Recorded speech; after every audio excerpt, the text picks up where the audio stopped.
إن الحمد لله نحمده ونستعينه ونستغفره ونؤمن به ونتوكل عليه ونعوذ بالله من شرور أنفسنا ومن سيئات أعمالنا من يهده الله فلا مضل له ومن يضلله فلا هادي له ونشهد أن لا إله إلا الله وحده لا شريك له ونشهد أن سيدنا ونبينا وشفيعنا ومولانا محمدا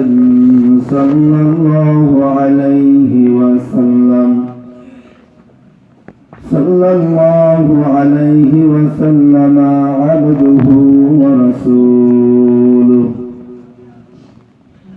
الذي أرسله بالحق بشيرا ونذيرا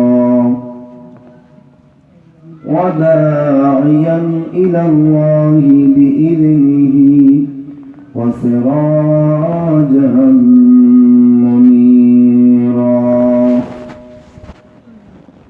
فقد قال الله تعالى في كلامه المجيد والفرقانه الحميد সবাই আমার সাথে জবান খুলে উচ্চ আওয়াজে তেলাওয়াত করেন আউযু বিল্লাহি মিনাশ শাইতানির রাজীম বিসমিল্লাহির রহমানির রহিম ওয়ালাকাদ আতাইনা লুকমানাল হিকমাতা আনিশকুরু লিল্লাহ ومن يشكر فإنما يشكر لنفسه ومن كفر فإن الله غني حميد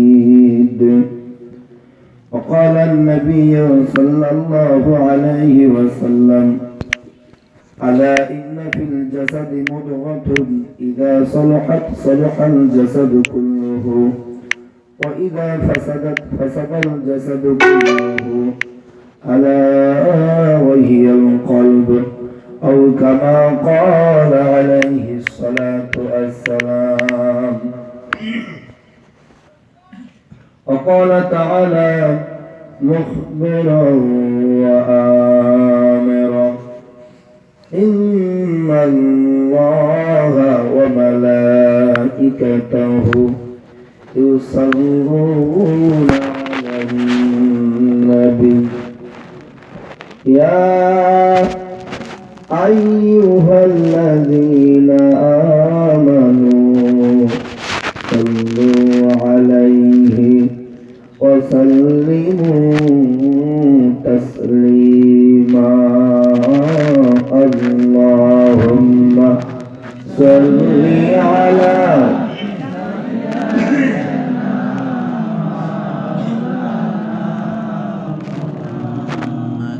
وعلى آله سيدنا مولانا محمد কেউবা তোমায় পাগল বলে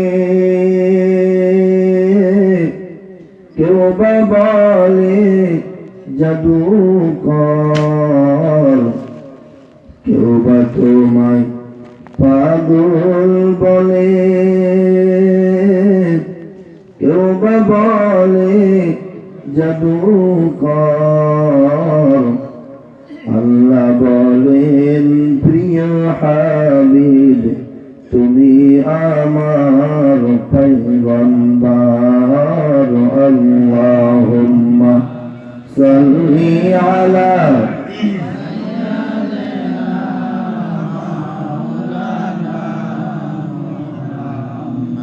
وعلى آل سيدنا مولانا محمد جين بير সৌভাগ্যমণি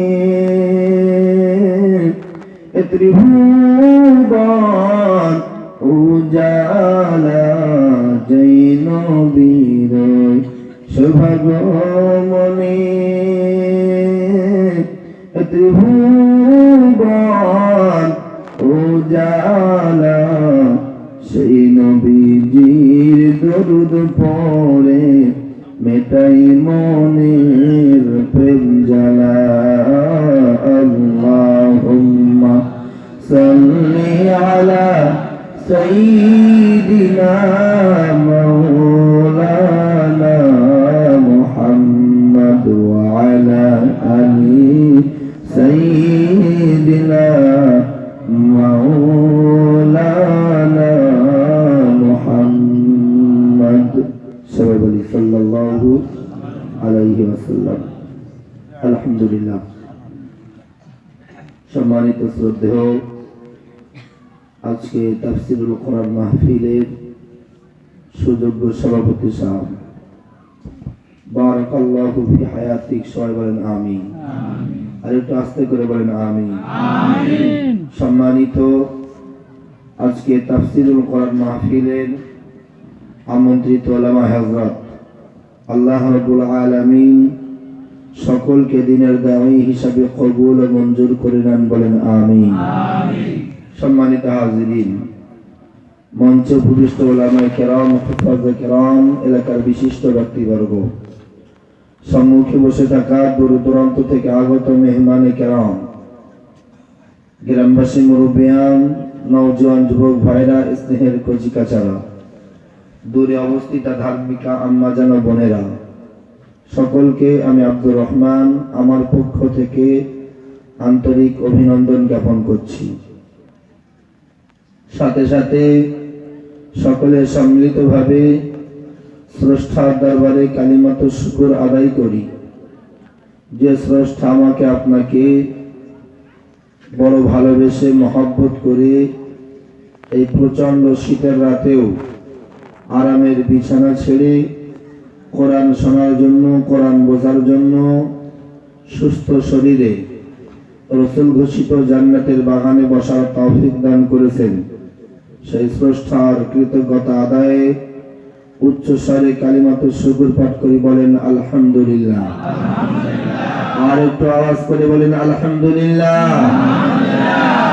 সাথে সাথে লাখো কোটি দরুদ ও সালাম পেশ করি বিশ্ব মানবতার দূত, যার আগমনে তাম পৃথিবী হতে দূর হয়েছে অন্ধকার, বিনিময়ে এসেছে আলো, যার আগমনে পৃথিবী হতে দূর হয়েছে হিংসা, হানাহানি, মারামারি, কাটাকাটি, বিনিময়ে এসেছে শান্তি। সেই মহামানব জগৎগুরু রাসূলুল্লাহ, সবাই বলি সাল্লাল্লাহু আলাইহি ওয়াসাল্লাম। সম্মানিত হাজিরিন, সন্ধ্যার পর হতে পর্যন্ত উলামায়ে কেরাম আপনাদের সম্মুখে কোরআন এবং হাদিসের উপরে ভিত্তি করে সুন্দর গঠনমূলক আলোচনা দিয়েছেন। আমি নগণ্য গুনাহগার সুদূর কলিকাতা থেকে আপনাদের মাঝে এসেছি, তেমন বিদ্যা বুদ্ধি আমার ভিতরে নাই। স্বল্প জ্ঞান নিয়ে এতটা দূর রাস্তা সফর করে এসেছি, আপনাদেরকে বোঝানোর জ্ঞান আমার ভিতরে মনে হয় নাই। তবে এতটুকু আশা, আপনারা সন্তান ভেবে, ভাই ভেবে অন্তর থেকে আমার জন্য দোয়া করবেন, সেই আশা নিয়ে এসেছি। দোয়া করবেন তো নাকি? সবাই করবেন তো ইনশাআল্লাহ? করবেন নাকি? কে হাত তোলেন তো দেখি।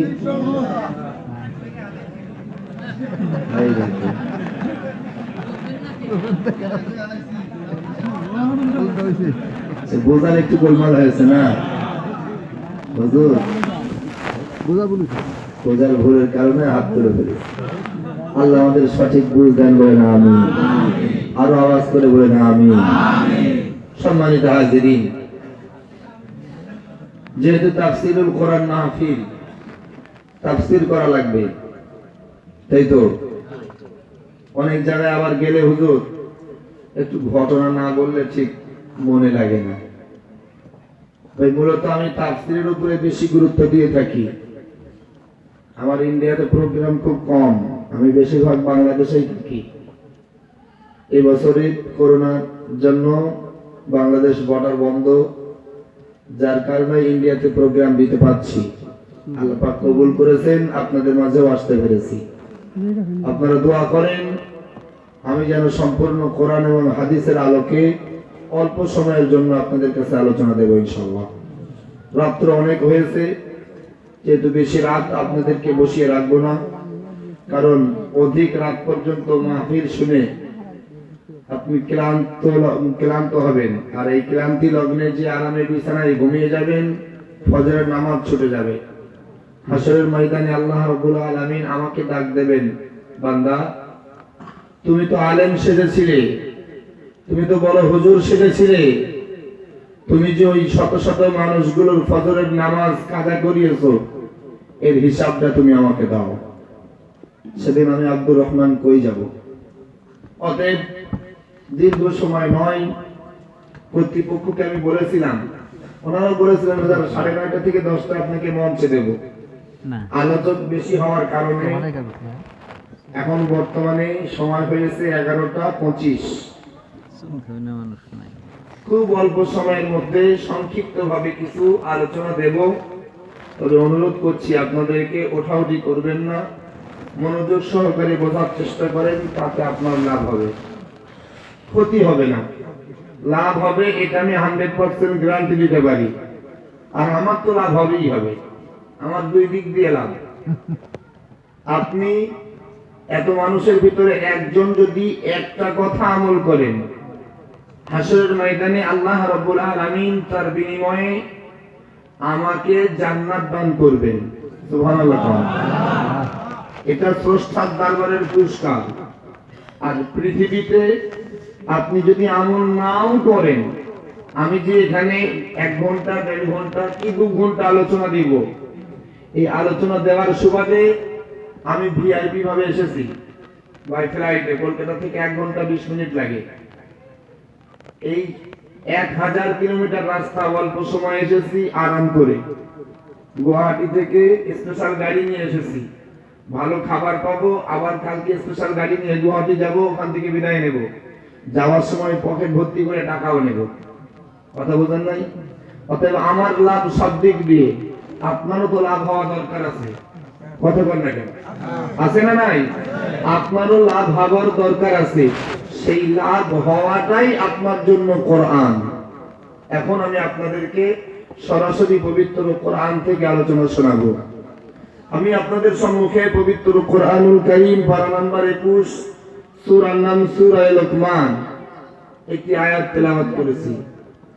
সাথে সাথে নবী করিম সাল্লাল্লাহু আলাইহি ওয়াসাল্লামের মুখের বাণী অগণিত হাদিসের মধ্য হতে একটি হাদিসে পাক তেলাওয়াত করেছি। আল্লাহ চাইলে এই আয়াত এবং হাদিসের উপরে ভিত্তি করেই আজকের আলোচনা শুরু থেকে শেষ পর্যন্ত যাব ইনশাআল্লাহ। তবে আলোচনার শুরুতে এটাও বলে রাখি, আজকের আমার আয়াত এবং হাদিসের উপরে যে বিষয়টা ফুটে উঠছে, এই এত মানুষের ভিতরে আমার তো মনে হয় অধিকাংশই আপনারা পিতা হয়ে গিয়েছেন, বাবা হয়েছেন, সাথী হয়েছে, আপনাদের বাচ্চা কাচ্চা আছে, মনে হয় 70% হবে, 30% হয়তো হয় নাই। এই আপনাদের মতো একজন পিতা সম্পর্কে আল্লাহ রাব্বুল আলামিন পবিত্র কোরআনুল কারীমে একটি পূর্ণাঙ্গ সূরা নাযিল করেছেন, বলেন সুবহানাল্লাহ। পিতার মর্যাদা আছে না নাই? আওয়াজ করে বলেন আছে না নাই? পিতার মর্যাদাটা কেমন, যে একজন পিতার মর্যাদা রক্ষা করতে তার নামকরণে আল্লাহ রাব্বুল আলামিন পবিত্র কোরআনুল কারীমে পূর্ণাঙ্গ সূরা নাযিল করেছেন। তিনি কেমন পিতা ছিলেন আর আপনি কেমন পিতা হয়েছেন, কম্পেয়ার করেন। আজকের অধিকাংশ জায়গায় মাহফিলে গেলে বলে, হুজুর ছেলে মেয়েদের জন্য এইরকম নসিহত করেন যাতে বাপ মায়ের সঙ্গে ভালো ব্যবহার ছেলে মেয়েরা করে। আমি ভাবলাম এই ওয়াজ তো কমন, সব হুজুরাই বলে বাপ মায়ের সঙ্গে এই করো সেই করো, বাপ মাকে কষ্ট দিও না, বাপ মার সঙ্গে দুর্ব্যবহার করো না, বাপ মাকে গালিগালাজ করো না। এটা তো কমন জিনিস। এখন আমি যদি ঘুরে উল্টে বলি, বাপ মা যদি সন্তানকে লালন পালন করতে না জানে, সে সন্তানের থেকে কি বাপ মা মর্যাদা পেতে পারে? কথা কই না? আপনাকে তো আগে সন্তানকে লালন পালন করা লাগবে। সন্তান জন্ম দিলেন, খেতে দিলেন, জামা কাপড় কিনে দিলেন, হয়ে গেল না। আপনার সন্তানকে গঠনমূলক ভাবে যদি প্রতিষ্ঠিত করতে হয়, আদর্শবান সন্তান হিসেবে গঠন করা লাগে, তাহলে আমাদের মতোই একজন পিতা ছিলেন হযরতে লোকমান, যার নামকরণে আল্লাহ কোরআনে সূরা নাযিল করেছেন, যার কথাগুলো কোরআনের ভিতরে লিপিবদ্ধ করেছেন, সেই পিতাকেও আপনাকে স্মরণ করা লাগবে।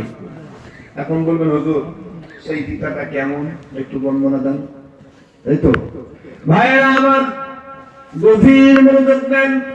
আল্লামা জালালউদ্দিন সুয়ুতী রাহমাতুল্লাহ আলাইহি তাফসীরে জালালাইনের ভিতরে বর্ণনা দিয়েছেন, আল্লাহ রাব্বুল আলামিন কোরআনুল কারীমে যে লোকমান সম্পর্কে আয়াত নাযিল করেছেন, যে লোকমানের নামকরণ আল্লাহ কোরআনে সূরা নাযিল করেছেন, সেই লোকমান সম্পর্কে আল্লামা জালালউদ্দিন সুয়ুতী বর্ণনা দেন, ও পৃথিবীর মানুষ, ও বিশ্ববাসী, মনে রেখো আল্লাহ রাব্বুল আলামিন যে লোকমানের নামকরণে কোরআনুল কারীমে সূরা নাযিল করেছেন, সেই লোকমানটা অন্য কেউ নয়, তিনি হলেন হযরত দাউদ আলাইহিস সালামের জামানার একজন মানুষ।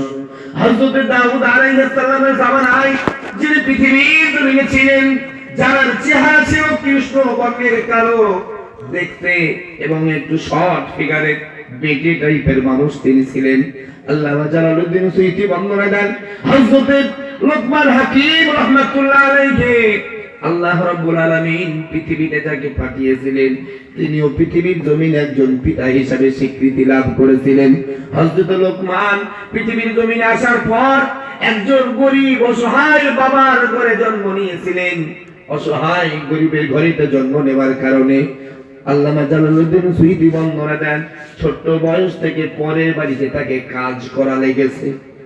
ছোট্ট বয়স থেকে পরের বাড়িতে কাজ করা, বুঝলেন আপনারা? আপনারা কি বলেন? রাখাল রাখেন না? হযরত লোকমান হাকিম ছোট্ট বয়সেই পরের বাড়িতে ওই রকম মেনদারি কাজ করতেছেন, রাখালগিরির কাজ করতেছেন। কাজ কি না, একজন বাদশা, তার কিছু ছাগল ছিল, সেই ছাগলগুলো প্রত্যেকদিন লোকমানকে নিয়ে যেতে হবে চড়াতে, আবার সন্ধ্যার আগে আগে ফিরিয়ে আনতে হবে। এটাই ছিল তার নির্দিষ্ট কাজ, এই কাজটাই সে করবে, এটাই তার বাদশার পক্ষ থেকে দেওয়া ছিল কাজ। তো লোকমান কথা মতো বাদশার ছাগল চড়াতে নিয়ে যান, আবার নিয়ে আসেন। কিন্তু অন্য অন্য যারা রাখাল, অন্য মুনিদের ছাগল নিয়ে চড়াতে যান, তারা লোকমানের ভিতরে কিছুটা মানে আকর্ষণীয় জিনিস লক্ষ্য করলো, যে লোকমান প্রত্যেকদিন ছাগলগুলো নিয়ে যায়, ছাগল নিয়ে জঙ্গলের কিনারায় ছেড়ে দিয়ে একটা জায়গায় বসে পড়ে, আর তার ঠোঁটগুলো যেন বিড়বিড় বিড়বিড় করে নড়ে। সুবহানাল্লাহ। অন্যান্য রাখালরা ছাগলের পিছনে ছোটে, সন্ধ্যার আগে আগে তত্ত্ব করেও তাদের ছাগলের পেট ভর্তি হয় না, কিন্তু হযরত লোকমান একই জায়গায় বসে থাকে, জবানটা নাড়ায়, আল্লাহর কুদরতি ক্ষমতায় তার ছাগলের পেট অটোমেটিক ভর্তি হয়ে যায়। ভাইরা আমার, গভীর মনোযোগ দেন। আমি আপনার কাছে গল্প বলছি না, আপনাকে বোঝানোর লক্ষ্যে বলতেছি। আল্লাহ রাব্বুল আলামিন কোরআনুল কারীম আয়াত নাযিল করলেন, আল্লাহ বলতেছেন, ওয়ালাকাদ আতাইনা লুকমানাল হিকমা। আল্লাহ বলতেছেন, পৃথিবীর মানুষ মনে দেখো, ও বিশ্ববাসী, আমি তোমাদের রব তোমাদেরকে বলতেছি, তোমরা শোনো, ওয়ালাকাদ আতাইনা লুকমানাল হিকমা। পৃথিবীর মানুষ মনে দেখো, আমি আল্লাহ রাব্বুল আলামিন আমার লোকমানকে হিকমত দান করেছিলাম, আমার লোকমানকে জ্ঞানের উচ্চ শিখর দান করেছিলাম, আমি আমার লোকমানকে প্রজ্ঞা দিয়েছিলাম। ও মুসলমান, কেমন হিকমা, কেমন জ্ঞান আল্লাহ রাব্বুল আলামিন লোকমানকে দান করেছিলেন, সেটা বোঝানোর লক্ষ্যে আল্লামা জালালউদ্দিন সুয়ুতীর দেওয়া বর্ণনা আপনার কাছে তুলে ধরছি।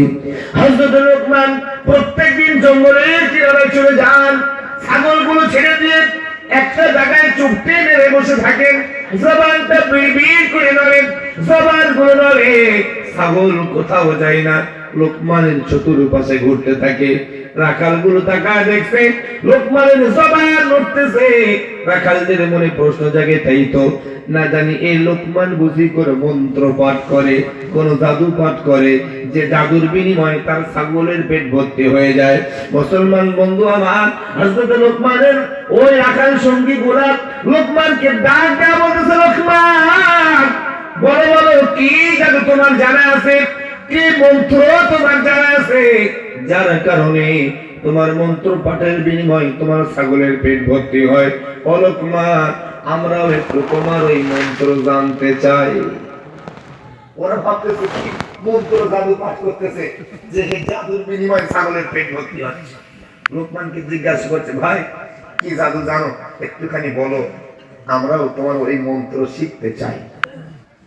ভাইরা আমার, হযরত লোকমান ডাক দিলেন রাখাল সঙ্গী গোলাকে, ও সাথীরা, তোমরা যে আমার জবান মরতে দেখতেছো, আমি লোকমান আমার জবান দিয়ে কোন মন্ত্র জাদু পাঠ করি না। সাথীরা মনে রেখো, আমি লোকমান আমার জবান দিয়ে আমার মুনিবের প্রশংসা করি। আরো মহব্বত করে জোরে বলেন সুবহানাল্লাহ। হযরত লোকমানের রাখাল সঙ্গীগুলো ডাক দেয়া বলতেছেন, লোকমান তোমার মুনিব রাজদরবারে আরামে সিংহাসনে বসে আছে, আর তুমি বুঝি জঙ্গলের কিনারা, এই জঙ্গলের কিনারায় বসে বসে মুনিবের প্রশংসা করতেছো। তোমার মুনিব বুঝি রাজদরবার থেকে তোমার প্রশংসা বুঝতে পারে। হযরত লোকমান ডাক দেয়া বলতেছে, সাথীরা শোনো, তোমরা যে মুনিবের গুণগান গাওয়ার কথা বলছো, আমি লোকমান সেই মুনিবের গুণগান গাই না।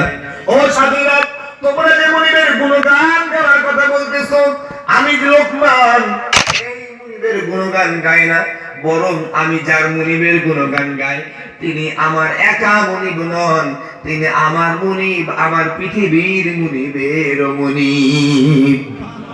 আল্লাহ রাব্বুল আলামিন কোরআনুল কারীমে জানায় দিচ্ছেন, আল্লাহ বললেন, ফাযকুরুনি আযকুরুকুম। আল্লাহ বলতেছেন, পৃথিবীর মানুষ, ও আমার বান্দা বান্দি, যদি তোমরা আমার জিকির করো, যদি তোমরা আমার স্মরণ করো, যদি তোমরা আমার গুণগান গাও, বান্দা আমি রব বলতেছি, আযকুরকুম, আমি আল্লাহ তোমাদের গুণগান গাইব, আমি আল্লাহ তোমাদেরও স্মরণ করব। মুসলমান বন্ধু আমার, হযরত লোকমান ডাক দেয়া বলতেছেন, সাথীরা, আমি সেই মুনিবের গুণগান গাই, যে মুনিবের গুণগান গাওয়ার সুবাদে মুনিবের দয়া আমার প্রতি নাজির হয়ে যায়। রাখাল সঙ্গীগুলা ডাক দিচ্ছে, ভাই আমরা একটু সেই মুনিবের গুণগান গাইতে শিখবো, যে মুনিবের গুণগান গাইলে মুনিবের দয়া পাওয়া যায়। আমাদেরও ইচ্ছা যাচ্ছে সেই মুনিবের গুণগান একটু গাওয়ার। ভাই আমাদেরকে একটু শিখিয়ে দাও।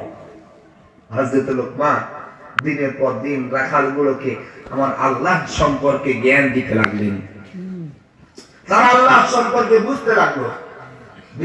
দিনের দিন যখন তারা লোকমানের ভিতরে কি আছে জানতে পারলো, হঠাৎ তাদের মধ্যে একদিন মশওয়ারা, শোনো, এইভাবে এই জ্ঞানী লোকমান ছাগল চড়াবে এটা আমরা মানতে পারছি না, এক কাজ করো, চলো আমরা যাই লোকমানের মুনিবের কাছে, যে বলি, যাবা না, আপনি লোকমানকে আর ছাগল চড়াতে দেবেন না।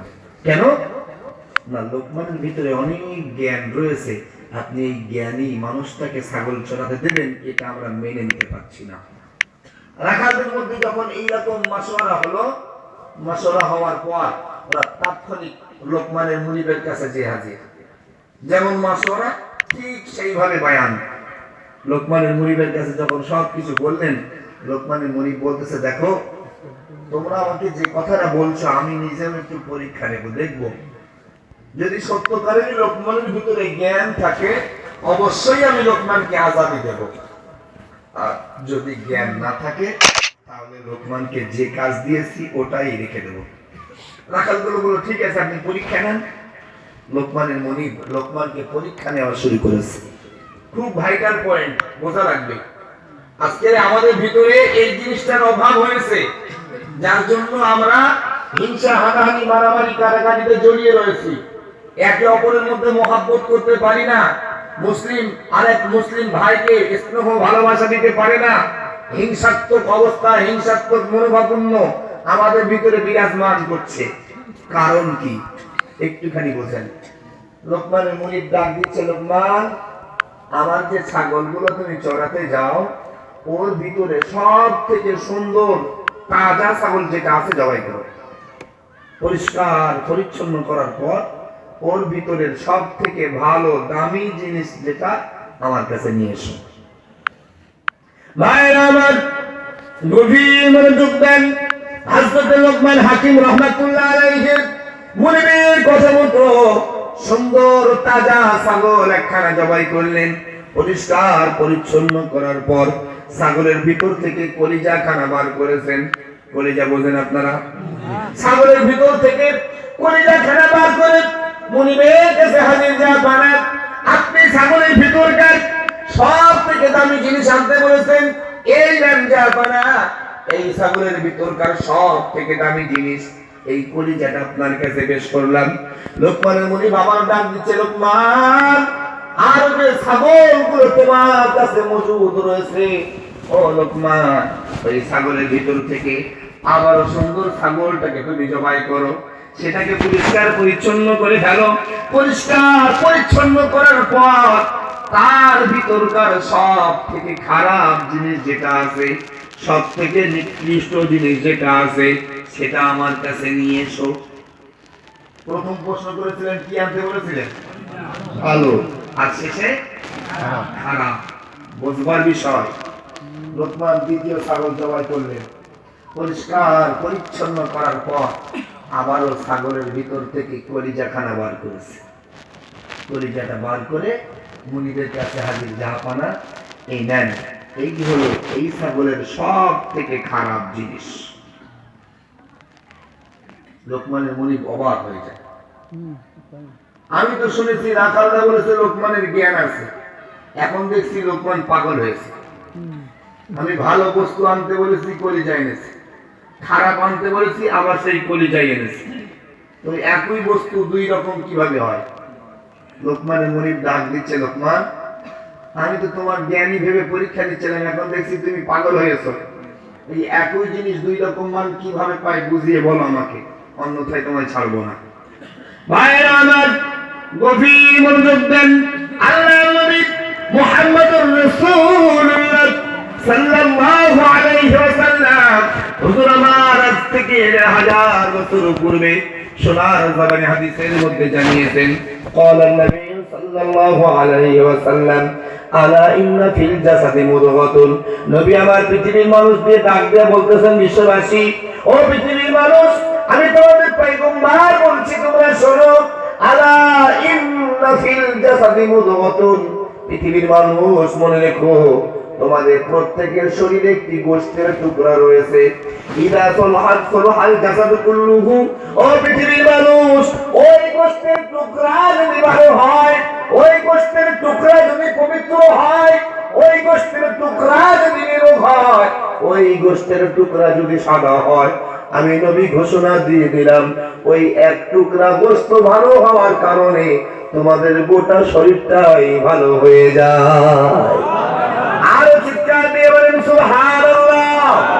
পৃথিবীর মানুষ, আমার নবী ডাক দিয়ে বলতেছেন, বিশ্ববাসী, পৃথিবীর মানুষ মনে রাখো, ওই গোশতের টুকরা ভালো হওয়ার সুবাদে, ওই গোশতের টুকরা ভালো হওয়ার কারণে তোমাদের গোটা শরীরটাই ভালো হয়।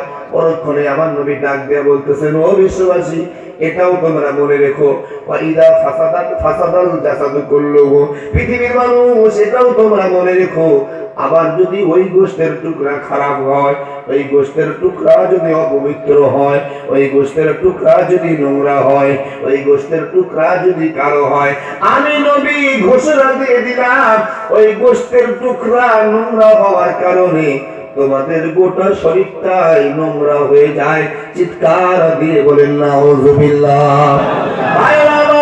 আমার নবী হাদিসের শেষ অংশে বর্ণনা দিচ্ছেন, পৃথিবীর মানুষ এটাও তোমরা মনে রেখো, আমি নবী যে গোশতের টুকরার কথা বলতেছি, যে গোশতের টুকরার বর্ণনা তোমাদের কাছে দিয়েছি, পৃথিবীর মানুষ চিন্তিত হয়ো না, আমি নবী ঘোষণা দিয়ে দিলাম সেই গোশতের টুকরাটা অন্য কিছু নয়, আলা ওয়াহিয়াল কলব, সেই গোশতের টুকরা হলো তোমাদের অন্তর। আমার নবী বলতেছেন সেই গোশতের টুকরার নাম কি? আওয়াজ দিয়ে বলেন, অন্তর, হৃদয়, কলিজা। হযরত লোকমান মুনিকে ডাক দিচ্ছেন, জাপানা আপনি যখন আমাকে ছাগল জবাই করে ছাগলের ভালো জিনিস আনতে বলেছেন, আমি আমার ক্ষুদ্র জ্ঞানে গবেষণা করে দেখলাম যে ছাগলের যে জিনিসটা ভালো হলে গোটাটাই ভালো হবে, সেটাই হবে সব থেকে দামি জিনিস। অতএব আপনার কাছে ওই ছাগলের কলিজাটাই এনেছি, কারণ ছাগলের অন্তর কলিজা যদি ভালো হয় গোটাটাই ভালো হবে, তাই আপনার কাছে ভালো জিনিস হিসাবে কলিজা এনেছি। ভাইরা আমার, হযরত লোকমানের মুনিব ডাক দিচ্ছেন, লোকমান এটা তো আমি বুঝতে পেরেছি ছাগলের সব থেকে দামি জিনিস কলিজা। ও লোকমান, বলো বলো খারাপ জিনিস কেমনে কলিজা হয়? এটাও তো আমার মাথায় আসতেছে না, লোকমান আমাকে একটুখানি বুঝিয়ে বলো। হযরত লোকমান ডাক দিচ্ছেন, জাপানা আপনি যখন দ্বিতীয়বার ছাগল জবাই করার আদেশ দিয়েছেন, দ্বিতীয়বার ছাগল জবাই করার পর আমি লোকমান আমার ক্ষুদ্র জ্ঞানে গবেষণা করলাম এই ছাগলের ভেতরকার সব থেকে খারাপ জিনিস কোনটা হতে পারে। আমি চিন্তা করলাম যার কারণে গোটা ছাগলটাই খারাপ হওয়া সম্ভব, অতএব সেটাই হবে সব থেকে খারাপ জিনিস।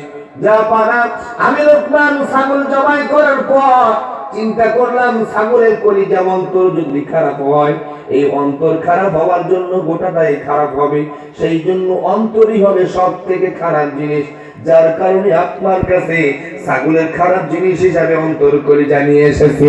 ভাইরা আমার, হযরত লোকমানের মুনিব তাজ্জব পেয়ে যায়, লোকমানকে ডাক দিয়ে, লোকমান আমি এতদিন বুঝতে পারি নাই তোমার ভিতরে এতটা জ্ঞান রয়েছে, ও লোকমান আজ থেকে তোমাকে আর ছাগল চালানো লাগবে না, আমি তোমার মুনিব সম্পূর্ণরূপে তোমাকে আজাদি করে দিলাম।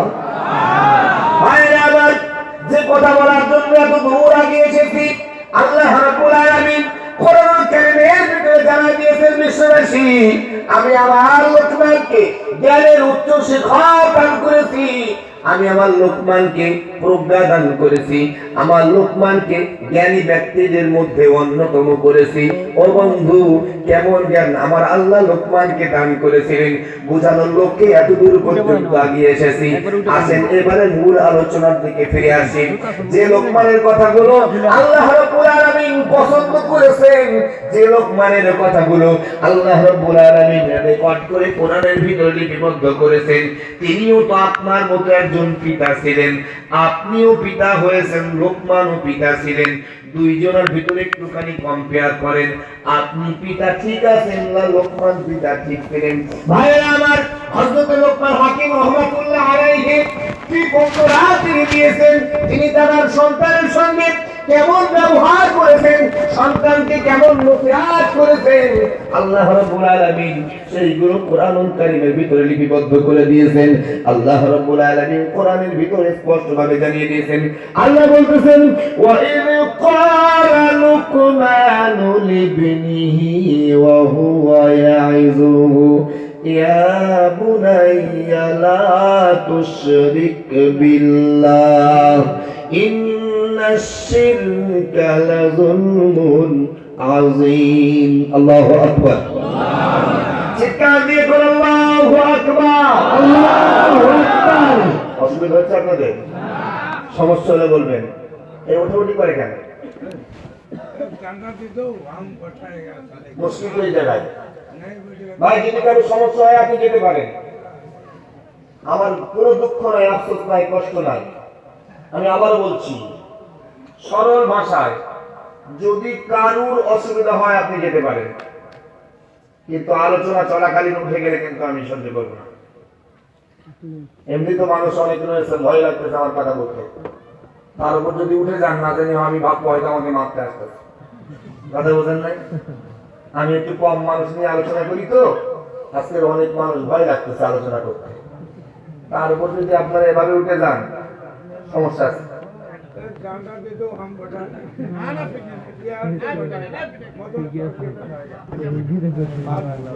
আসেন আমার দিকে ফিরে আসেন, মনোযোগ দেন ভাই। আমার যে আলোচনা করতেছিলাম, হযরত লোকমান হাকিম কি বলেছেন, সন্তানকে কি নসিহত করেছেন, আর আপনি আপনার সন্তানকে কি করতেছেন, কিভাবে শেখাচ্ছেন, একটু কম্পেয়ার করেন, মিলিয়ে দেখেন।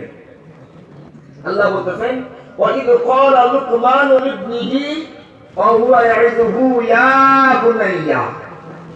হযরত লোকমান হাকিম রাহমাতুল্লাহ আলাইহি তার পুত্র সন্তানকে ডাক দিচ্ছে, তার ছেলেকে ডাক দিচ্ছে ইয়া বুনাইয়া। যারা ওলামায়ে কেরাম আছেন আপনারা খুব ভালো বুঝতেছেন, এত সুন্দর শব্দ মুফাসসিরে কেরাম ইয়া বুনাইয়া এর ব্যাখ্যা এত সুন্দর সুন্দর অর্থ দিয়েছেন যে বাবা এবং সন্তানের মধ্যে সম্পর্ক তো এমনই হওয়া দরকার। আমাদের ঘরে অনেক পিতা আছে, ছেলেদেরকে ডাক দেয় ছেলের নাম ধরে, এই কই আছিস, ঘরে যা তো তাড়াতাড়ি, পকেটের ভিতরে বিড়ি আছে এক বান্ডিল, ওর থেকে একটা নিয়ে আয়। বাবা ছেলেদেরকে এভাবে বলে, বলে না? কথা কয় না, বলে। বাবা ছেলেদেরকে ডাক দেয়, এই সলিমউদ্দিন, আমি বাজারে যাবো, শিগগিরই যা, ঘরের ভিতরে অমুক জিনিসটা নিয়েছে, দৌড়ে নিয়ে আয়। হযরত লোকমান ডাক দিচ্ছে ইয়া বুনাইয়া, হে আমার কলিজার টুকরা। আচ্ছা বলেন তো, যদি কোনো বাবা তার সন্তানকে ডাক দেয় হে আমার কলিজার টুকরা, সেই সন্তান বাবার প্রতি মহব্বত দেখাবে কি দেখাবে না? আওয়াজ দিয়ে বলেন, দেখাবে কি দেখাবে না? ভাই আমার, হযরত লোকমান ডাক দিচ্ছেন ইয়া বুনাইয়া, হে আমার কলিজার টুকরা, হে আমার নয়নের পুতুলি, হে বৎস, আমি তোমার বাবা তোমাকে বলতেছি শোনো, লা তুশরিক বিল্লাহ, তুমি যেন আল্লাহর সঙ্গে শিরিক করো না, তুমি যেন আল্লাহর সঙ্গে কারো অংশীদার বানিও না।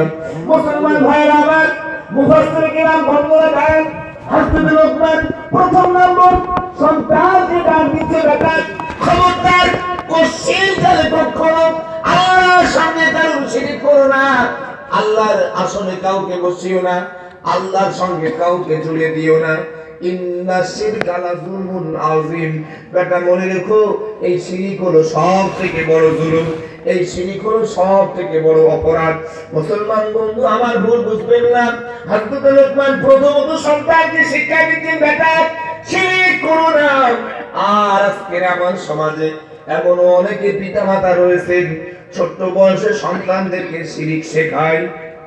কথা কয় না বুঝছি, আপনারা বললেন শেখায়। আচ্ছা বলেন তো কিভাবে আপনারা শেখান?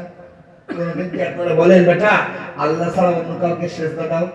বলেন, তাহলে কি শেখান?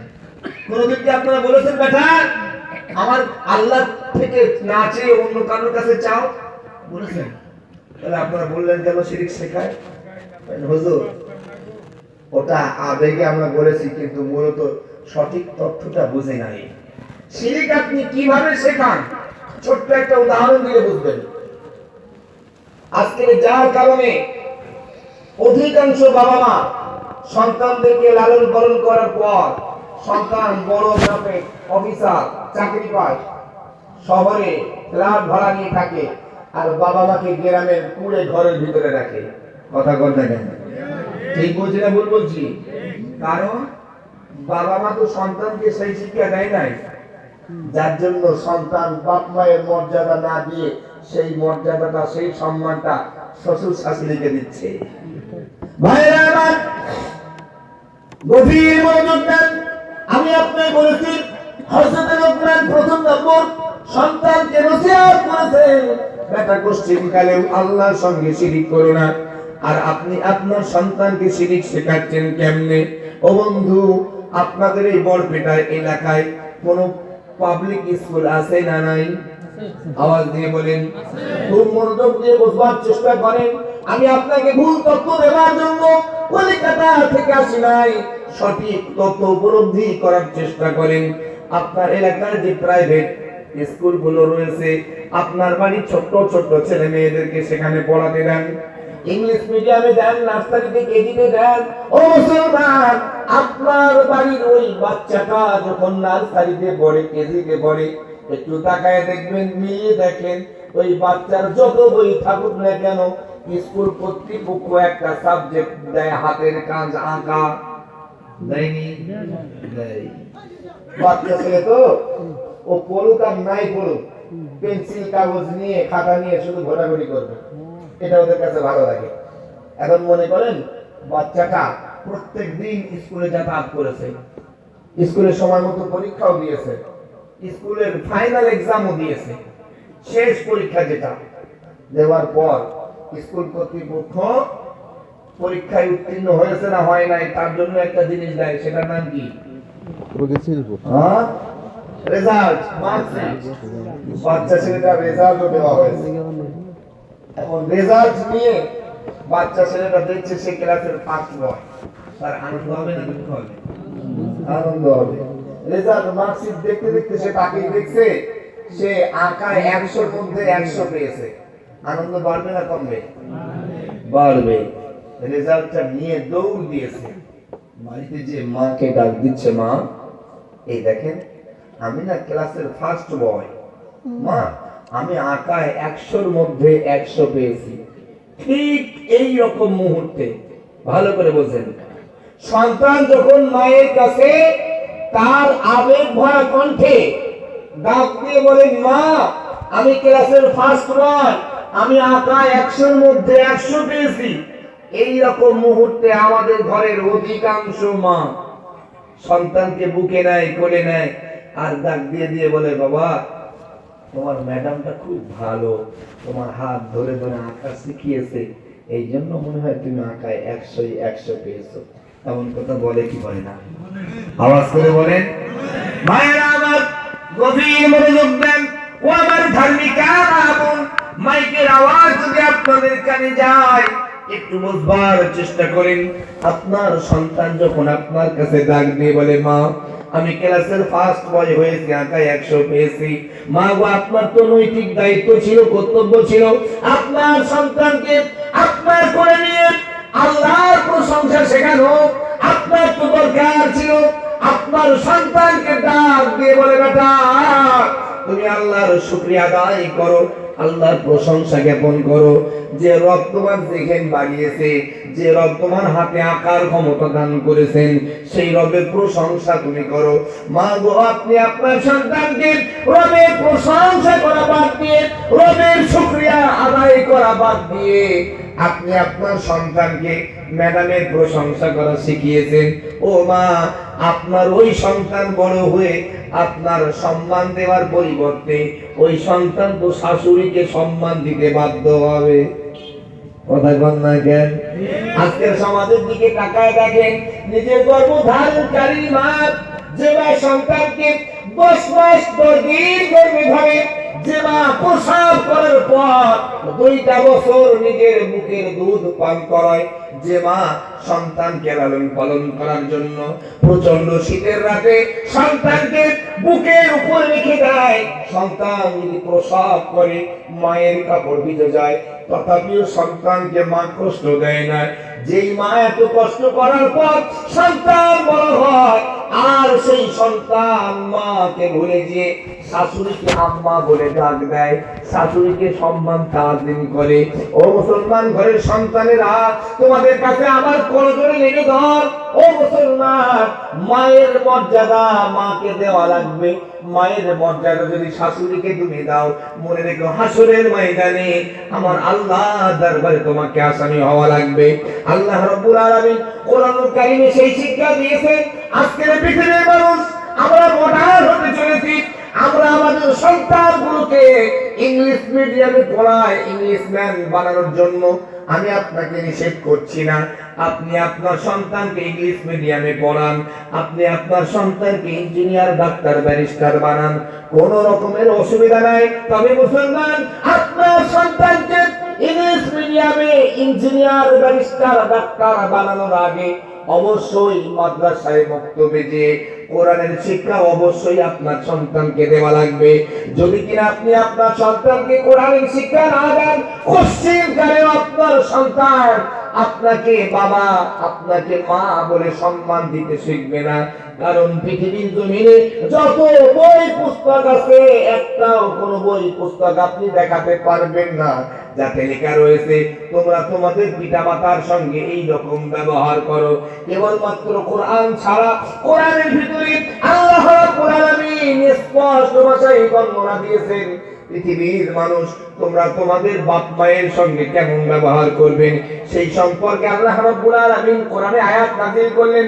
আল্লাহ বলতেছেন, ওয়া ক্বাদা রাব্বুকা আল্লা তা'বুদু ইল্লা ইয়্যাহু ওয়া বিল ওয়ালিদাইনি ইহসানা। আল্লাহ রাব্বুল আলামিন জানিয়ে দিচ্ছেন, ও বিশ্বাসী, ও পৃথিবীর মানুষ, আমি তোমাদের রব বলতেছি, ওয়া ক্বাদা রাব্বুকা আল্লা তা'বুদু ইল্লা ইয়্যা, বিশ্ববাসী তোমরা কেবল আমার ইবাদত করো, আমি এক আল্লাহ ব্যতীত অন্য কারোর উপাসনা করবা না, আমি আল্লাহ ব্যতীত অন্য কারোর কাছে সাহায্য চাইবা না, আমি আল্লাহ ব্যতীত অন্য কাউকে রব বলে তোমরা ডাক দেবা না। মুসলমান বন্ধু আমার, মুফাসসিরে কেরাম এই আয়াতের তাফসীর করেছেন, এই আয়াতের ব্যাখ্যা করেছেন আল্লাহ রাব্বুল আলামিন এখানে তারা নিজের একত্ববাদের কথা বলেছেন, নিজের তাওহীদের কথা বর্ণনা দেওয়ার সঙ্গে সঙ্গে আমার আল্লাহ নবীর কথা বলেন নাই, আমার আল্লাহ পীর আউলিয়ার কথা বলেন নাই, আমার আল্লাহ আমার মতো হুজুরের কথা বলেন নাই, আমার আল্লাহ পৃথিবীর জমিনে হাজী গাজীর কথা বলেন নাই। আল্লাহ রাব্বুল আলামিন নিজের একত্ববাদের কথা ঘোষণা দেওয়ার পরপরই আল্লাহ বলতেছেন, ওয়া বিল ওয়ালিদাইনি ইহসানা, ও পৃথিবীর মানুষ, ও পৃথিবীর সন্তানেরা, তোমরা তোমাদের পিতামাতার সঙ্গে সৎ ব্যবহার করবা, তোমরা তোমাদের পিতামাতার সঙ্গে সৎ আচরণ করবা। বিশ্ববাসী মনে রাখেন, আজকে আপনি যদি আপনার সন্তানকে এই কোরআনের শিক্ষা না দেন, কোরআনের জ্ঞান না দেন, আপনার সন্তান জানবে না, বুঝবে না কেমনে আপনাকে সম্মান প্রদর্শন করা লাগে, কেমনে আপনাকে আপনার আসন দেওয়া লাগে।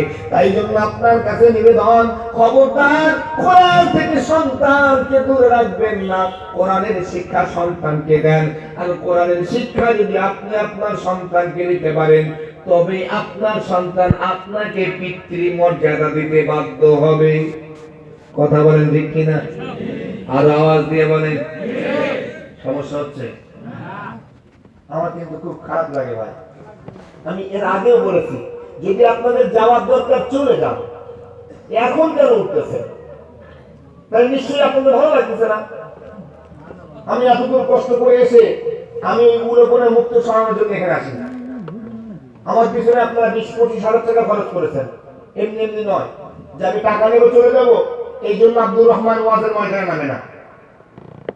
আপনি কর্তৃপক্ষকে জিজ্ঞাসা করবেন, আজও পর্যন্ত এই 7 থেকে 8 বছর প্রায় আমি ওয়াজের মাহফিলে একটা কমিটিও বলতে পারবেন না যে আব্দুর রহমান আমাদের কাছে চুক্তি করেছেন এত টাকা দেওয়া লাগবে। আমি আসতেছি দিন প্রচারের স্বার্থে, আপনাকে কিছু জানানোর লক্ষ্যে, বোঝানোর লক্ষ্যে, আর আপনি সেগুলোকে অ্যাভয়েড করে চলে যাবেন, এটা ঠিক নয়। আমি তো গান বলছি না, বলছি কি? এই কথা বলেন না কেন? আমি গান বলছি? আমি বানানো কোনো কাহিনী বলছি? প্রত্যেকটাই কোরআনের রেফারেন্স দিয়ে বলছি। তাহলে এর থেকে বোঝা যায় আপনি কোরআনকে অবজ্ঞা করছেন। কোরআনকে অবজ্ঞা করলে কি হয় আপনি জানেন? আপনি তো উঠে চলে যাচ্ছেন। কোরআনকে অবজ্ঞা করলে কি হয় আপনার জানা আছে? কোরআনকে অবজ্ঞা করেছিল তো তারা জাহেলিয়াতের যুগে। কোরআন সাক্ষ্য দিচ্ছে, কোরআন বলছে। আল্লাহ রাব্বুল আলামিন স্পষ্টভাবে জানিয়ে দিয়েছেন, ওয়াকালাল্লাযীনা কাফারু লা তাসমাউ লিহাযাল কুরআন, কাফেরদের উক্তি, মক্কার বড় বড় কাফেরদের লিডার আবু জাহেল, উতবা, সাইবা, এরা সব ডেকে ডেকে বলতো, শোনো, লা তাসমাউ, শোনো না, শোনো না, শ্রবণ করা যাবে না, শোনা যাবে না, লিহাযাল কোরআন, মুহাম্মাদের আমি তো এই কোরআন, বলে নাউযুবিল্লাহ। কাফেররা বলতো কোরআন শোনা যাবে না। আপনি কোরআন শোনার ভয়তে পালিয়ে যাচ্ছেন। আপনি কোন পর্যায়ে যাচ্ছেন ভাই? আমি আপনাকে কাফের বলছি না, কিন্তু কোরআন বলছে যে কোরআনকে অবজ্ঞা করবে। আমাকে আপনারা দাওয়াত করেছেন আমার চেহারা দেখে না অন্য কিছু দেখে? আমারও চোখ আছে, হাত আছে, কান আছে, নাক আছে, আপনারও আছে। আপনি ওখানে বসে আমাকে এখানে বসিয়েছেন কেন? কিসের কারণে জানেন? একমাত্র এইটার কারণে। আজকে আপনি আমাকে হুজুর বলতেছেন কিসের জন্য? আল্লাহ রাব্বুল আলামিন আমার সিনায় এই কোরআন দান করেছেন। এই কোরআনের সম্মানে, কোরআনের খাতিরে আমাকেও আপনারা সম্মান দিচ্ছেন, মানুষ হিসাবে নয়। অতএব আজকের এই মজলিস থেকে যদি কেউ অবজ্ঞা করেন, মনে মনে কটাক্ষ করে উঠে যান, সমস্যা, আপনার ঈমানের খাতরা হয়ে যাবে কিন্তু ভাই। অতএব যদি ভালো না লাগে আপনি বলেন, আপনার শারীরিক অসুবিধা আছে, আপনি বাড়ি যান, রেস্ট করেন, আরাম করেন।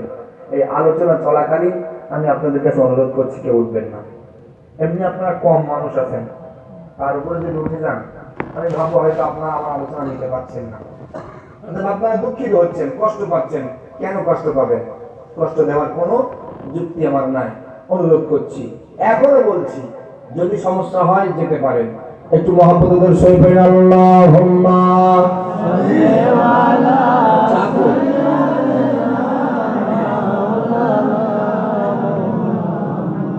ওয়া আলা আলি সাইয়্যিদিনা।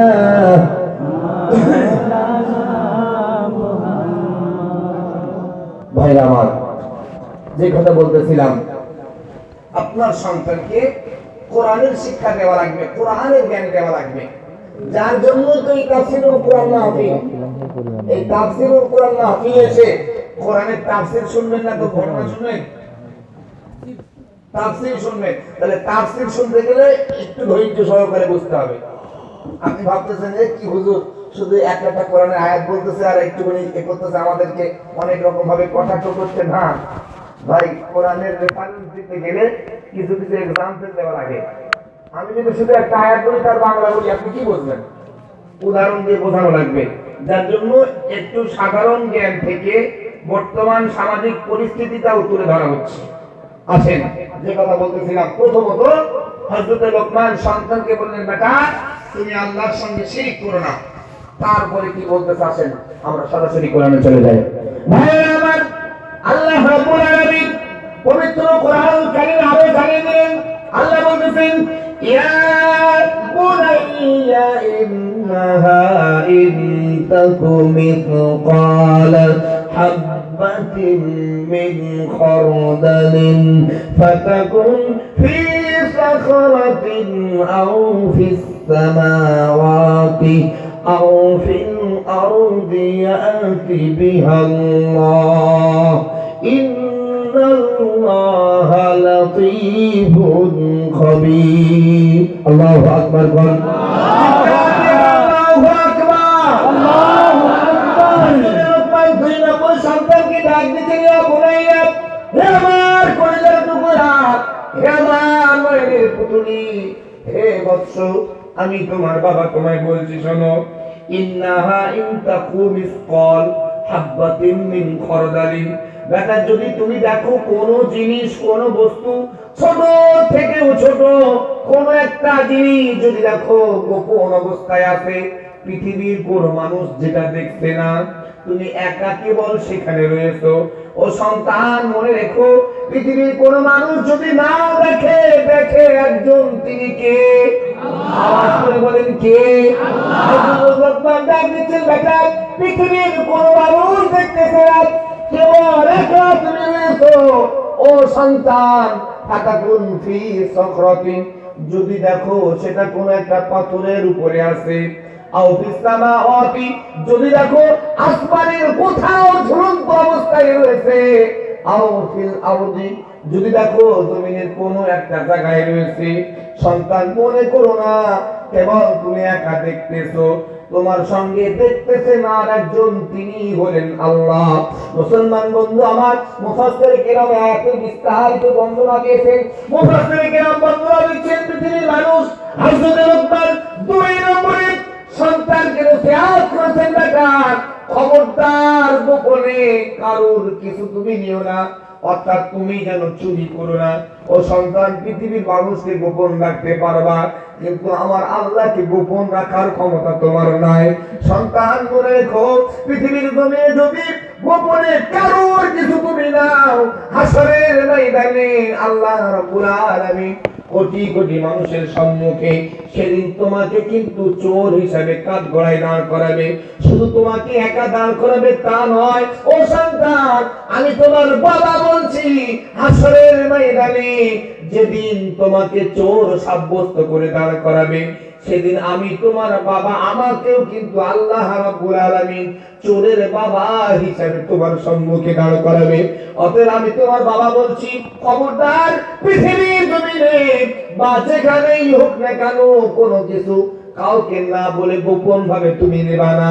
গোপনে নিলে আল্লাহর দরবারে চোর সাব্যস্ত হয়ে যাবে। ও মুসলমান ভাই আমার, ভুল বুঝবেন না। হযরত লোকমান সন্তানকে নসিহত করতেন, বেটা চুরি করো না, গোপনে কারোর কিছু নিও না। কিন্তু দুঃখের বিষয়, আজকে আমার সমাজে এমনও কিছু পিতা আছে যে সন্তানদেরকে চুরি করা বাধ্য করায়। চুরি করা বাধ্য করায়। লোকমান বলতেছে, বেটা চুরি করো না। আর আমাদের সমাজে ডিজিটাল বাবা এই সন্তানদেরকে বলবি চুরি করে হলেও নিয়ে আয়, আমি বসে বসে খাবো। বলুন হুজুরে কেমনে হয়? দেখেন যেটা সমাজে ঘটছে, বাচ্চা ছেলে কোনো কারণবশত হয়তো বন্ধু বান্ধবের পাল্লায় পড়ে বা যে কোনো কারণে স্কুল ছেড়ে দিয়েছে। বাপ মায়ের দায়িত্ব থাকে বোঝানো, স্কুলে যায় না, যা ঠিক আছে, ওরা স্কুলে যেতে হবে না, স্কুলে যাবি না, সপ্তাহে তোর 1000 টাকা দিতে হবে। বাবা সন্তানের উপরে কর চাপিয়ে দিচ্ছে, প্রত্যেক সপ্তাহে 1000 দিবি, তবেই ঘরে থাকবি, অন্যথায় ঘর থেকে বার হবি। আচ্ছা ভাই বলেন তো, ওই বাচ্চা ছেলে 10 বছর, 12 বছর, 15 বছর বয়স, সেই ছেলেটার উপরে যখন 1000 টাকা পার সপ্তাহ ধার্য করে দেওয়া হয়, তার যদি কাজ না হয়, সে তো তখন বাধ্য হবে জুয়ার আড্ডায় বসতে। কথা বলেন না, সে তো তখন বাধ্য হবে একদিন কাজ করে 250 টাকা 300 টাকা কামাই করে সেটাকে ডবল ট্রিপল ডবল করার জন্য জুয়া আসরে বসে যদি বেড়ে যায়, সে তো তখন বাধ্য হবে কোথায় কার কোথায় ফাঁকা জায়গায় পড়ে আছে বা কিছু আছে, লোকে ঘরে দরজা ভাঙতে। ও বন্ধু, সন্তান মানুষ করা বললেই মানুষ করা নয়। আজকে আপনার আক্ষেপ হচ্ছে, দুঃখ হচ্ছে, আপনার সন্তান আপনাকে বাবা বলছে না, আপনার সন্তান আপনাকে এসি রুমে থাকতে দিচ্ছে না। আপনি তো আপনার সন্তানকে সেই শিক্ষা দেন নাই, যার কারণে তো সন্তান আপনার থেকে দূরে রয়েছে। অতএব পরিবর্তন হওয়া লাগবে। আগে আপনি পরিবর্তন হন, দেখবেন আপনার বেটাও পরিবর্তন হবে। আর আপনার বেটা পরিবর্তন হলে সমাজ পরিবর্তন হবে, সমাজ থেকে অন্যায় দূর হবে। ভাইরা আমার, বিস্তারিত বর্ণনা দেওয়ার অবকাশ নাই, সংক্ষিপ্ত এতটুকু আপনারা শুনে রাখেন। লোকমান হাকিম সন্তানকে যেভাবে নসিহত করেছিলেন, আপনাকেও সেইভাবে সন্তানকে নসিহত করা লাগবে। 2 নম্বর সন্তানকে বলেছিলেন, বেটা চুরি করো না। 3 নম্বরে হযরত লোকমান তার সন্তানকে ডাক দিচ্ছেন। আল্লাহ রাব্বুল আলামিন কোরআনের ভিতরে সেই বর্ণনা দিয়েছেন। আল্লাহ রাব্বুল আলামিন কত সুন্দর ভাবে বর্ণনা দিচ্ছেন। আল্লাহ বলতেছেন, ইয়া বুনাইয়া আকিমিস সালাতা ওয়া'মুর বিল মা'রুফি ওয়ানহা আনিল মুনকার ওয়াসবির আলা মা আসাবাকা ইন্না যালিকা মিন আযমিল উমুর। আল্লাহু আকবার। হযরত লোকমান 3 নম্বর সন্তানকে ডাক দিয়েছেন, ইয়া বুনাইয়া, হে আমার কলিজার টুকরা, হে আমার নয়নের পুতুলি, আকিমিস সালাত, তোমাকে নামাজ প্রতিষ্ঠা করা লাগবে, তোমাকে নামাজ কায়েম করা লাগবে। ও বড় মুসলমান, একটু বুকে হাত দিয়ে বলেন কয়জন বাবা আছেন সন্তানকে ডাক দিয়ে দিয়ে বলতেছেন, বেটা নামাজ কায়েম করা লাগবে। দুঃখ লাগে, আফসোস হয়। আজকের আমার সমাজে এমনও মডার্ন বাবা মা আছে, সন্তান যদিও নামাজে যায়, বাবা মা সন্তানকে ডাক দিয়ে দিয়ে বলে, এখন তো নামাজের সময় হয় নাই, যখন সময় হবে তখন নামাজ পড়ো, এখন বাংলা, ইংরাজি, ইতিহাস, ভূগোল, জীবন বিজ্ঞান ভালো করে পড়ো। কথা কন না কেন? এমন বাবা মা আছে না নাই? একটু তাকায় দেখেন, আমি আপনার বেঙ্গলের কথা বলছি, আসামের কথা নয়। আসামের শিশুদের আমার জানা নাই, বেঙ্গলে যেমনটা হয়, মাধ্যমিক, উচ্চ মাধ্যমিক পরীক্ষার পূর্বে যে টেস্ট পরীক্ষা হয়, টেস্টের পরে 2.5-3 মাস সময় থাকে। সেই সময় আমাদের এলাকার যদি কোনো ছেলে মেয়ের রেজাল্ট খারাপ হয়, টেস্টের রেজাল্ট খারাপ হওয়ার পর মাথার মধ্যে চিন্তা আসে ফাইনালে ভালো রেজাল্ট করা লাগবে। মুসলমান ঘরের কিছু ছেলে মেয়ে ফাইনাল এক্সাম দেওয়ার আগে ওই যে 2.5-3 মাস সময় থাকে, সেই সময় বেশি বেশি স্টাডি করে, আর তার ফাঁকে নামাজি হয়। আপনাদের কেমন হয় নাকি? টেস্টের পরে সময় পায় তো বেশি বেশি স্টাডি করে পড়ে, আর সেই ফাঁকটারে একটু নামাজি হয়ে যায়। নামাজ পড়ে শুধু আল্লাহকে বলে, আল্লাহ আমি যেন ভালো রেজাল্ট করতে পারি, আল্লাহ আমি যেন ভালো করে পাস করতে পারি। ঠিক এইরকম সময় আমাদের এলাকার কিছু বাবা মা আছে, ছেলেদেরকে ডেকে ডেকে বলে, বাবা এখন তোমার মসজিদে যে সময় লস করার দরকার নেই, বলে নাউজুবিল্লাহ। বাবা তোমার নামাজ পড়তে হয়, আমি ওই হুজুরের বক্তব্যের হুজুরে বলে দেবো নি, ফাইনাল পরীক্ষার পর তুমি ওই 2-3 মাসে ভালো করে নামাজ শিখে নিও, কোরআন শিখে নিও, এখন একটু ইংলিশটা ভালো করে পড়ো, নাহলে ইংলিশে ব্যাক আসবে। ও ভাই, হযরত লোকমান হাকিম ছেলেকে বলতেছেন ডাক দিয়ে, আকিমুস সালাহ, তোমাকে নামাজ প্রতিষ্ঠা করা লাগবে। আর আপনি আপনার সন্তানকে বলতেছেন এখন নামাজ পড়তে হবে না, পরে পড়বে। বলেন লোকমান হাকিম পিতা সমান, আর আপনি দুটো কি এক হলো? লোকমান হাকিম মর্যাদা পাবেন, আপনি পাবেন? কথা বলেন না ভাইরা আমার, এখানেই শেষ নয়। হযরত লোকমান হাকিম আবার ডাক দিচ্ছেন, বেটা শুধু নামাজ কায়েম করলে চলবে না, নিজেকে নামাজি হিসাবে আল্লাহর দরবারে বিবেচিত করলে হবে না। ও বেটা আমি তোমার বাবা বলছি, তুমি শোনো, ওয়ামরু বিল মারুফি, যেমন তুমি নিজে নামাজ পড়বে, যেমন তুমি নিজে ভালো কাজ করবে, ও সন্তান আমি তোমার বাবা বলছি, তেমন অপরকেও ভালো কাজের জন্য ডাক তোমার দেওয়া লাগবে। সন্তান মনে রেখো, তুমি নিজে নামাজ পড়ে জান্নাতি হওয়ার আশা করবে, আর তোমার চোখের সামনে আর একজন অন্যায় করে জাহান্নামে যাবে না। সন্তান এটা হতে পারে না। ও আমার কলিজার টুকরা, আমি তোমার বাবা বলছি, ওয়ামুর বিল মারুফি, যেমন তুমি ভালো কাজ করবে, নামাজ প্রতিষ্ঠা করবে, সেই সঙ্গে সঙ্গে অপরকেও তোমাকে নামাজের জন্য, ভালো কাজের জন্য আহ্বান দিতে হবে। বেটা এখানে শেষ নয়, আবার আমি তোমার বাবা বলছি, শোনো, ওয়ানহা আনিল মুনকার, এটাও মনে রেখো, শুধু ভালো কাজের জন্য ডাক দিলে হবে না, ভালো কাজের জন্য যেমনি তুমি ডাক দিবে, সেই সাথে সাথে অন্যায় কাজের নিষেধও তোমার করা লাগবে। মুসলমান বন্ধু, যুবক ভাইরা, আজকে যে তাফসীরুল কোরআন মাহফিল দিয়েছেন, আপনাদের প্রতি আমি কৃতজ্ঞতা আদায় করছি, আপনাদের প্রতি খুশি আনন্দ অনুভব করতেছি, কিন্তু এটাও আপনাকে বোঝা লাগবে। আপনি এত টাকা খরচ করেছেন, মেহনত করেছেন, আপনারা 20-30 জন, 2টা গ্রামের বহু মানুষ আপনারা অর্থ দিয়েছেন, শ্রম দিয়েছেন এই তাফসীরুল কোরআন মাহফিল কায়েম করার জন্য।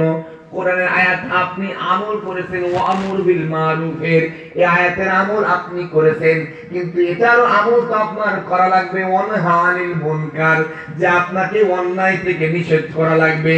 আজকের এই এলাকায় যে সমস্ত মানুষ জুয়ার আসরে বসে, যারা জিনা ব্যভিচারে লিপ্ত হয়, যারা মদের আড্ডায় বসে, যেমন আপনি কোরআন শোনার জন্য দাওয়াত দিয়ে নিয়ে এসেছেন, আগামী কাল থেকেও তো আপনাকে সংযম করা লাগবে। আগামী কাল থেকে সংগ্রাম তো আপনাদের অবশ্যই করতে হবে। যেখানে মদের আসর বসে সেখানে নিষেধ করা লাগবে, যেখানে জুয়ার আড্ডা বসে সেখানে গিয়ে বলা লাগবে ভাই জুয়া চলবে না, যেখানে আরো অন্য অন্য অন্যায় অপকর্ম হয় সেই জায়গায় যে আপনাকে নিষেধ করতে হবে, ভাই এই সমস্ত অন্যায় অপকর্ম করা চলবে না, এটা ইসলাম বিরোধী। কেননা এগুলো যদি আপনি করতে পারেন তবেই কোরআনের আয়াতের মর্মার্থ, কোরআনের আয়াতের যথার্থ বাণী আপনি প্রচার করবেন। এবং একটু বুঝবার চেষ্টা করেন, হযরত লোকমানের জ্ঞান কতটা ছিল, কত গভীর জ্ঞানের অধিকারী আল্লাহ তাআলাকে বানিয়েছিলেন। বেটাকে ডাক দিয়ে আবার বলতেছেন, সন্তান, যখন তুমি কোনো মানুষকে ভালো কাজের জন্য ডাক দিবা, অন্যায় কাজের থেকে যখন নিষেধ করতে যাবা, ও সন্তান, হয়তো তারা তোমার উপরে ক্ষিপ্ত হবে, তোমার উপরে রাগান্বিত হবে, তোমার উপরে চড়াও হবে, হয়তো তারা তোমাকে কটু ভাষা বলবে, গালিগালাজ করবে, এমনকি হয়তো আঘাত তোমায় দিতে পারে। সন্তান, আমি তোমার বাবা বলছি, যদি কোনো আঘাত তোমার কাছে আসে, অসবির আলা মা সাবা, সন্তান মনে রেখো, যদি কোনো আঘাত তোমার কাছে আসে, এই সব কিছুকে তোমাকে ধৈর্য ধারণ করতে হবে, সবর করতে হবে। ও বেটা, যদি তুমি এগুলোকে ধৈর্য ধারণ করতে পারো, সবর করতে পারো, আমি তোমার বাবা বলছি, ইন্না যালিকা মিন আজমিল উমুর, নিঃসন্দেহে আল্লাহর দরবারে তুমি একজন বড় বীর হিসেবে চিহ্নিত হয়ে যাবে। আর একটু মহব্বতে বলেন না সুবহানাল্লাহ। সুবহানাল্লাহ।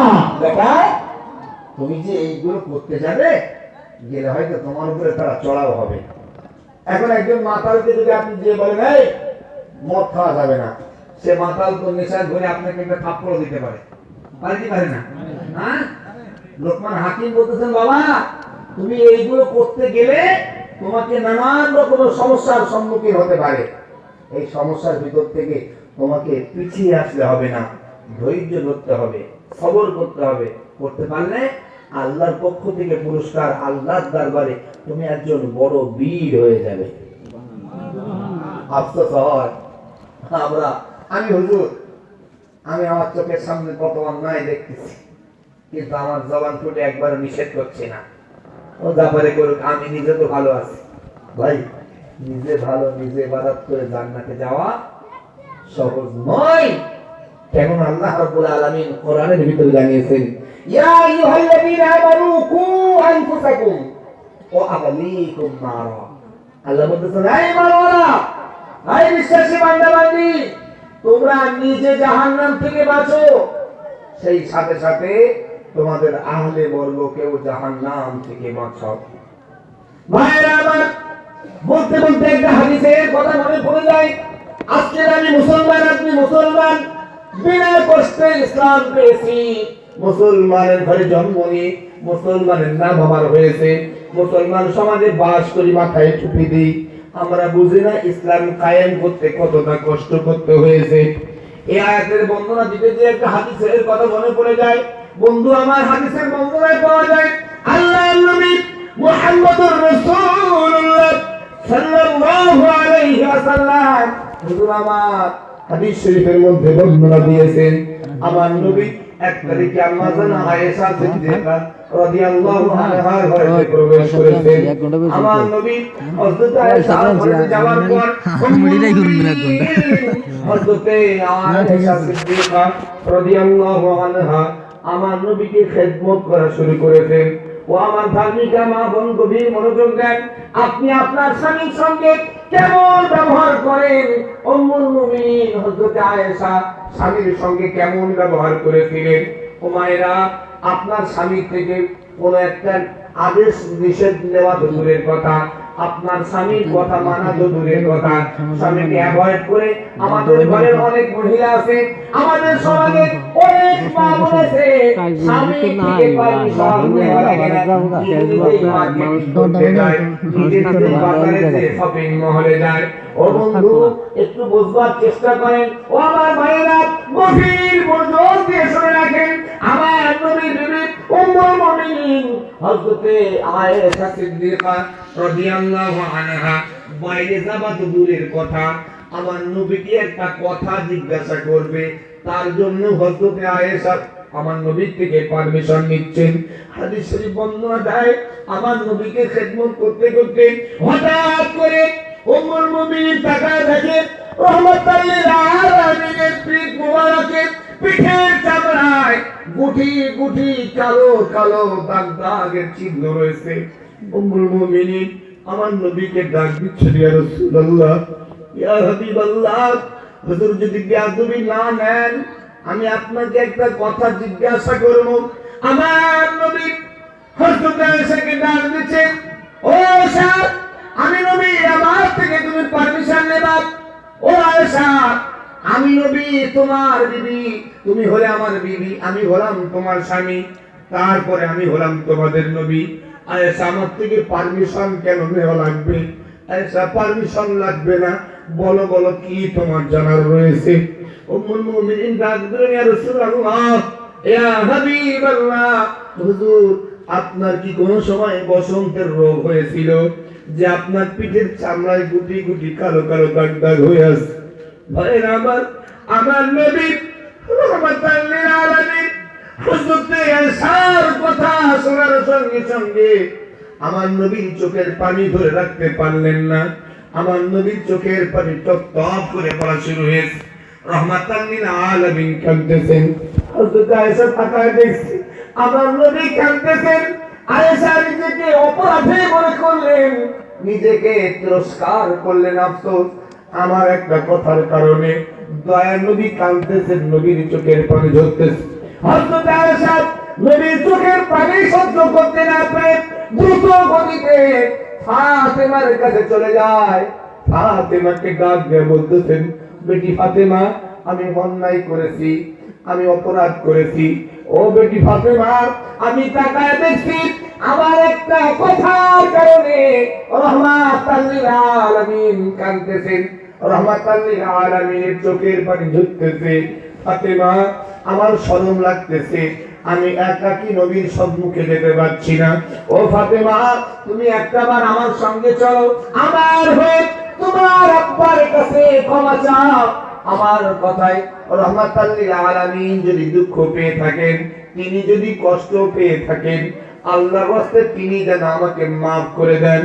মুসলমান বন্ধু আমার, হাদিস শরীফ বর্ণনা দেয় হযরত ফাতেমা রাদিয়াল্লাহু আনহা আয়েশার বর্ণনা শোনার সঙ্গে সঙ্গে দ্রুত গতিতে আমার নবীর দরবারে যে হাজির।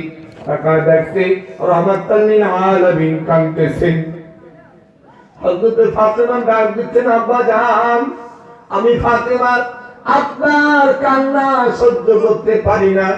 ও আব্বা জান, আমাদের মা আয়েশা যদি বেয়াদবি করে ফেলে, আয়েশার কথায় আপনি যদি দুঃখ পেয়ে থাকেন, আমি ফাতেমা আয়েশার হয়ে আপনার কাছে ক্ষমা চাইছি। আল্লাহর রাস্তে আপনি আয়েশাকে maaf করে দেন। মুসলমান বন্ধু, হাদিস শরীফ স্বর্ণ অক্ষরে বর্ণিত।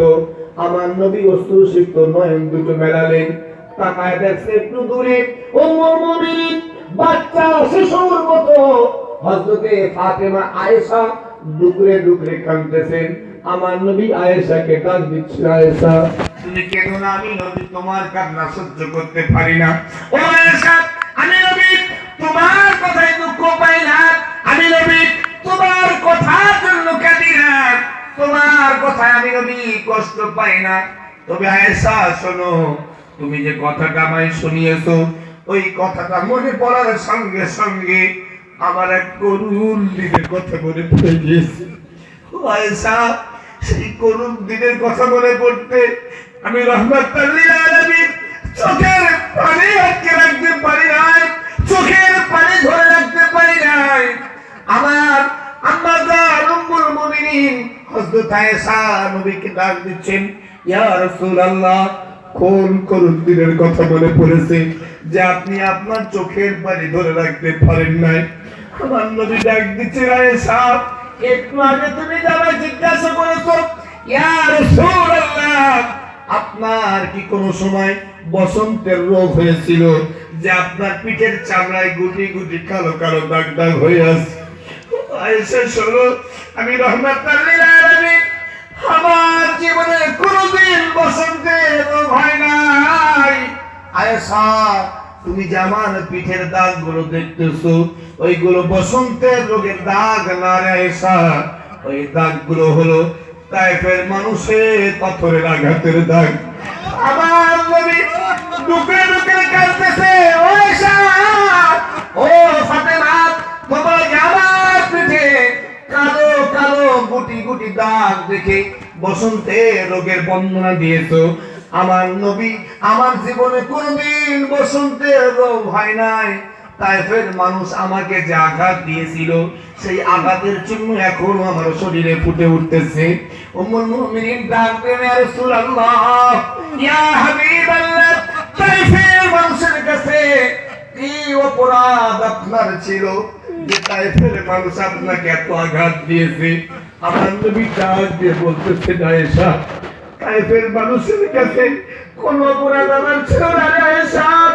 তায়েফের মানুষগুলো অন্ধকারের ভেতরে ছিল, আমি তাদেরকে আলোর দিকে আহ্বান করেছিলাম, আমি তাদেরকে দ্বীনের দাওয়াত দিয়েছিলাম, ঈমানি দাওয়াত তাদেরকে দিতে গিয়েছিলাম। ও আয়েশা, তায়েফের জমিনে একদিন নয়, দুদিন নয়, একাধারে তিনটা দিন দ্বীনের দাওয়াত দিতেছিলাম। তাদেরকে ডাক দিয়ে দিয়ে বলতেছিলাম, তায়েফের বান্দা বান্দীরা, ও তায়েফের মানুষেরা, তোমরা আল্লাহকে রব বলে স্বীকার করো, আমাকে আল্লাহর পাঠানো পয়গম্বর বলে বিশ্বাস করো। আয়েশারে 3 দিন যাবত তায়েফে দাওয়াত দেওয়ার পরেও একটা তায়েফের মানুষ আমাকে নবী বলে বিশ্বাস করে নাই, আল্লাহকে রব বলে স্বীকার করে নাই।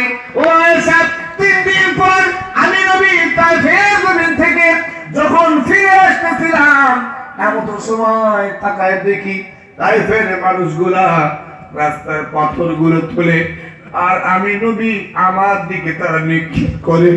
আমার নবী কাঁদতেছেন, ডুকরে ডুকরে কাঁদতেছেন। হযরত আয়েশার কাছে বর্ণনা দিচ্ছেন, ও বিবি আয়েশা, সেদিন তায়েফের মানুষ এত পাথরের আঘাত আমায় দিয়েছিল, আমার শরীরের চামড়াগুলো ক্ষত বিক্ষত হয়েছিল, আমার শরীর থেকে রক্ত ঝরেছিল, আমি নবী তায়েফের জমিনে বেহুশ হয়ে পড়ে গিয়েছিলাম। উম্মুল মুমিনিন ডাক দিচ্ছে, ইয়া রাসূলুল্লাহ, ইয়া হাবিবাল্লাহ, তায়েফের জমিনে এত আঘাত আপনাকে দিয়েছে, আল্লাহ বুঝি কোনো সাহায্য আপনার জন্য পাঠায় নাই? আমার নবী ডাক দিচ্ছে, না আয়েশা, সঙ্গে সঙ্গে আল্লাহর সাহায্য আমার কাছে চলে আসে। আল্লাহ রাব্বুল আলামিন ফেরেশতা জিবরাইল আমিনকে পাঠিয়ে দেন। ফেরেশতা জিবরাইল আমিন আমার কাছে গিয়ে বলছিলেন, ইয়া রাসূলুল্লাহ, পারমিশন দেন, অনুমতি দেন, উহুদ পাহাড়টাকে তুলে এনে তায়েফের মানুষগুলোকে পিঁপড়ে মারার মতো করে চাপা দিয়ে মেরে ফেলবো।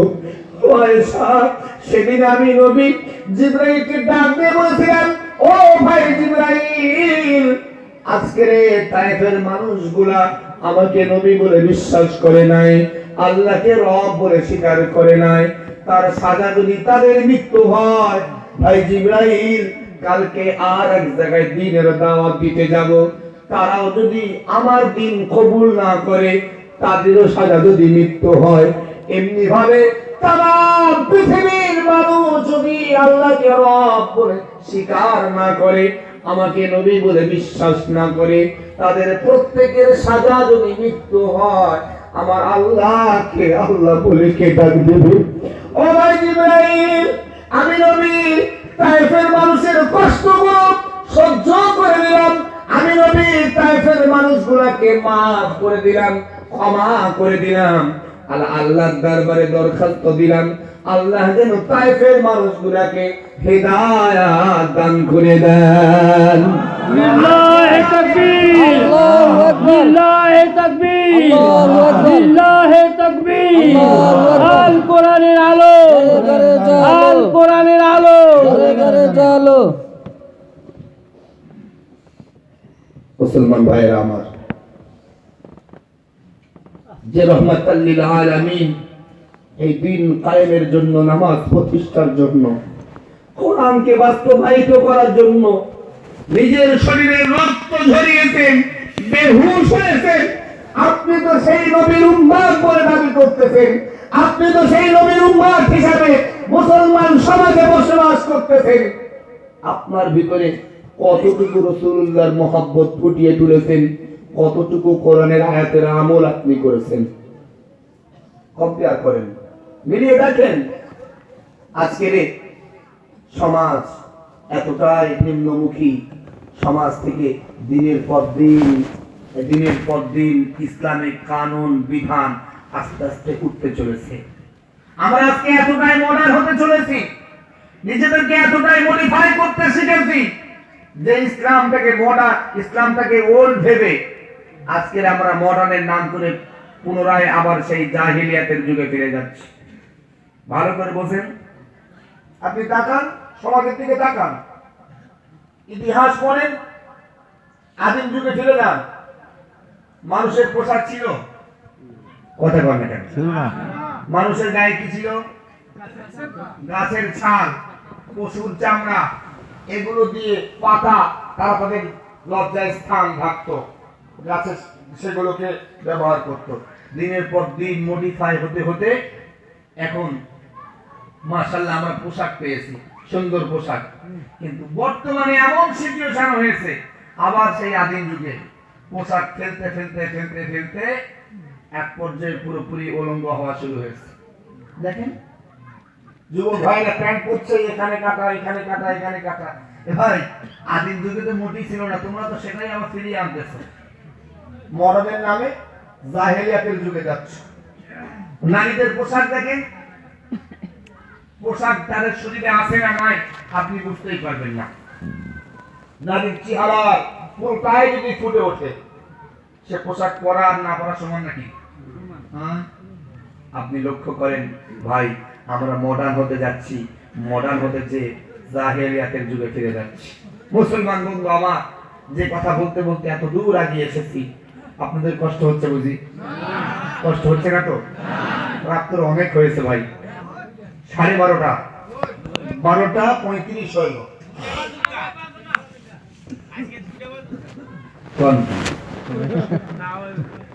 দুইটা পর্যন্ত আজকে যদি আপনাদের সব দিয়ে দিই, কালকে কি দেব? কালকে যে আমার আলোচনা করা লাগবে কলকাতার হুগলি জেলায়, এয়ারপোর্ট থেকে আরো 70 কিলো দূরে, সেখানে তো আলোচনা দেওয়া লাগবে না। একদিনে যদি সব দিয়ে দেবো, পরের দিনে কি দেবো ভাই? মুসলমান বন্ধু আমার, যে আলোচনা করতেছিলাম হযরত লোকমান হাকিম রাহমাতুল্লাহ আলাইহি সন্তানকে যে নসিহত গুলো করতেছিলেন, আপনিও যদি আপনার সন্তানকে এই নসিহত গুলো দিতে পারেন, দেখবেন আপনার সন্তানও আপনাকে যথাযথ মর্যাদা প্রদান করবে। আর যদি মনে করেন সন্তানকে মডার্ন বানাবেন, তাহলে যেভাবে চলতেছেন ওইভাবেই চলেন। ভাইরা আমার, যতটুকু আলোচনা আজকে দিয়েছি আলহামদুলিল্লাহ এখানে সমাপ্ত। আল্লাহ যদি চান আরো কোনো সময় যদি এলাকায় আসি, আপনাদেরকে আলোচনা দেব। যেহেতু মানুষ ওটা শুরু করেছে, আমি আর আলোচনা দেব না। আপনারা বেয়াদবি মাফ